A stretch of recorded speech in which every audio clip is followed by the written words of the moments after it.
E para piorar a situação, Dom Pedro vai contratar mercenários, porque no Brasil nós não tínhamos exército. O exército brasileiro vai surgir no segundo reinado, um próximo encontro que a gente vai conversar. Dom Pedro vai contratar mercenários para combater os rebeldes na Confederação do Equador e na Guerra da Cisplatina. Herciliano, e por que aconteceram esses movimentos? A Confederação do Equador vai ser um movimento das províncias nordestinas. Desde o século XVIII, com a época da mineração, houve um deslocamento do eixo econômico brasileiro. O nosso eixo econômico, que ficava no Nordeste, vai ser deslocado para o Centro-Sul.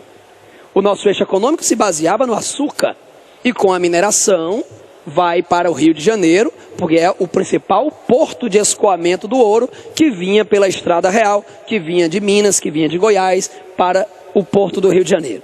Ora, o Nordeste, então, ele já está abandonado há mais de um século.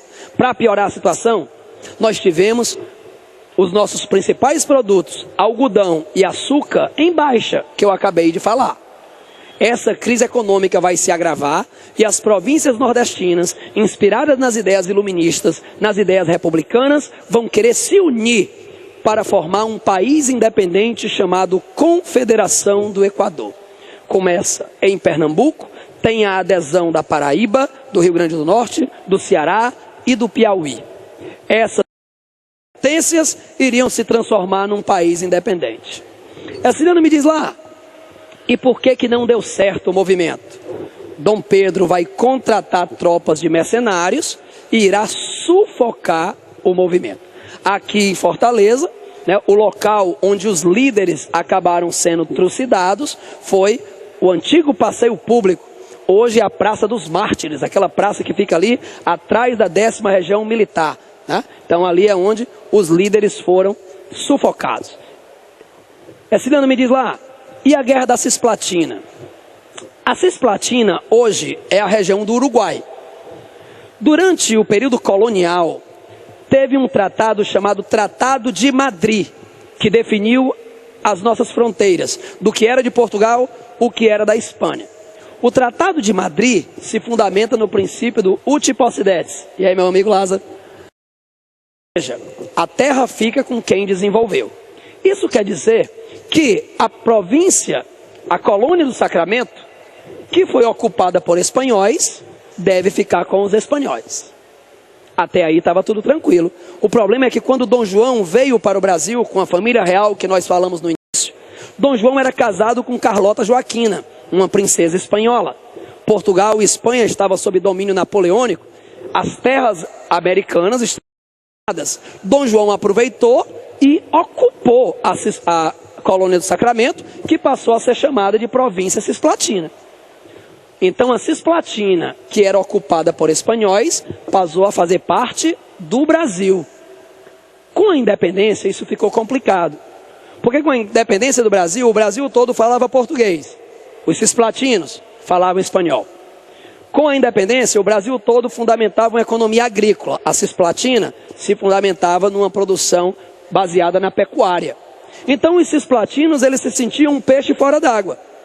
A ideia era a Cisplatina se separar do Brasil, mas como é que eles iam conseguir fazer isso? Se 5 províncias nordestinas juntas não conseguiram, eles iam conseguir sozinhos. Tinha uma ideia. Eles iriam se anexar aos países platinos: Argentina, Paraguai e Chile. Substituição. Muito bem. Ora, qual seria a ideia? A Cisplatina iria se integrar aos países platinos, que todos falavam espanhol.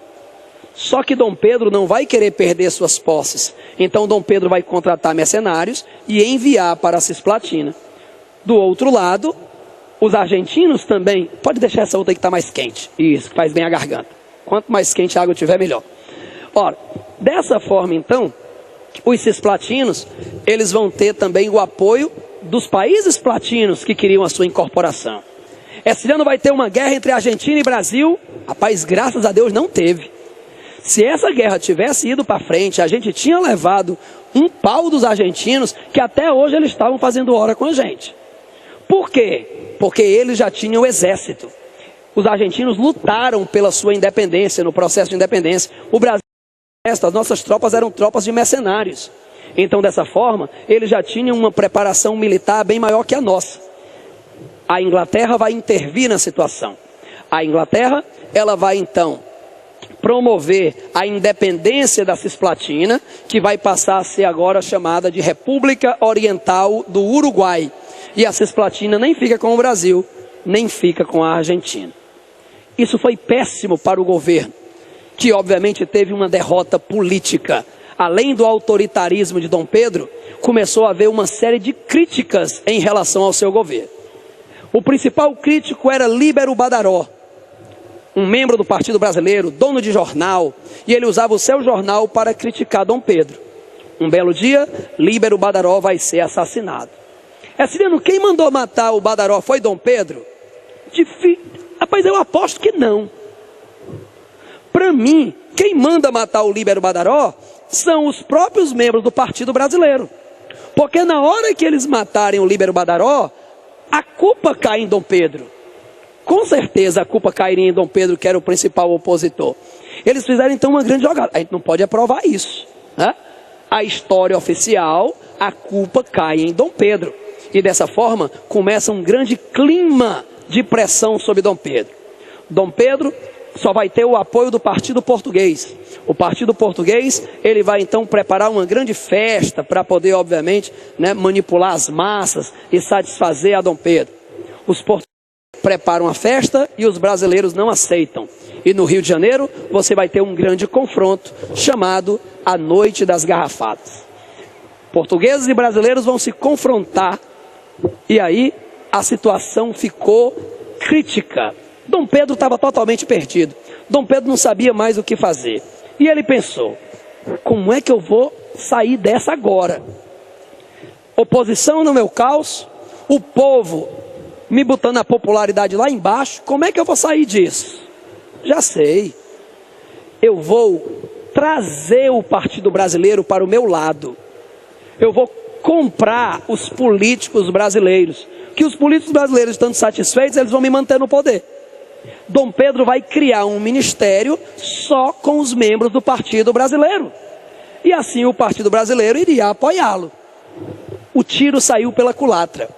Porque na hora que Dom Pedro cria um ministério só com o Partido Brasileiro, quem ficou muito insatisfeito foi o Partido Português. Que vai dizer, rapaz, esse cara é doido. A gente passou a vida apoiando e ele cria um ministério com os nossos inimigos, com o Partido Brasileiro. Dom Pedro não sabia mais o que fazer. Dissolve o Ministério dos Brasileiros, cria um ministério só com os portugueses. E aí, meu amigo, isso aí foi um tiro no pé que ele deu.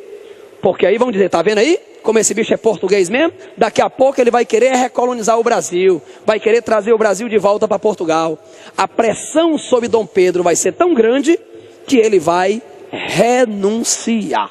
A renúncia de Dom Pedro inicia um novo período na nossa história.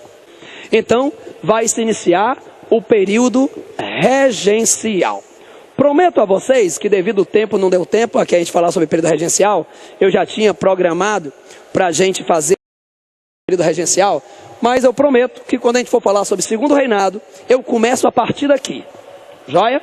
Começo a partir de período regencial e assim a gente vai conversar sobre período regencial e segundo reinado, que seriam exatamente as nossas próximas questões. Então, hoje a gente dá uma paradinha por aqui, porque eu ia ter que conversar sobre isso aqui e resolver essas 3 questõezinhas ainda que ficaram, né? Tinha muita coisa para a gente falar. Trouxe para vocês hoje uma frase de um filme que eu aproveitei, teve a Semana Santa agora, e aí eu peguei essa virose, e eu achei bom a Semana Santa, que eu tive 5 dias para ficar em casa, os 5 dias do medicamento, né? O médico passa lá, 5 dias você tomando, não sei o que lá, um bocado de remédio que eles passam pra gente. Eu aproveitei esses 5 dias para descansar, e aí eu vi na televisão que estava passando um filme que eu acho sensacional. Chama-se Forrest Gump, o contador de histórias. É um filme para você rir, para você chorar, para você refletir. E na cena, uma das cenas finais, que também a gente não vai contar aqui para não perder a graça, o Forrest Gump, ele está conversando. Eu não vou dizer com quem ele está conversando, não. Ele está conversando e ele vai dizer então uma frase. Não sei se cada um tem um destino ou se ficamos flutuando por acaso na brisa. Eu acho que são os dois. Ambos acontecem ao mesmo tempo. Ou seja, nós somos ao mesmo tempo predestinados, mas ao mesmo tempo nós somos responsáveis pelo nosso próprio destino. Se a gente quer uma vida melhor para a gente e para os nossos filhos, nós somos os principais responsáveis por isso.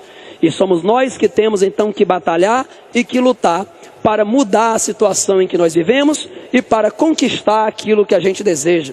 Por isso que eu fico muito feliz quando eu chego aqui, num domingo à tarde, no meio da semana à noite, em que vocês vão ficar aqui até às 10 da noite, esforçando-se para um objetivo. Porque todo esforço tem uma recompensa. Com certeza vocês serão recompensados. Meus amigos, uma boa noite. Fiquem com meu grande amigo Lázaro agora com a biologia. Um abraço.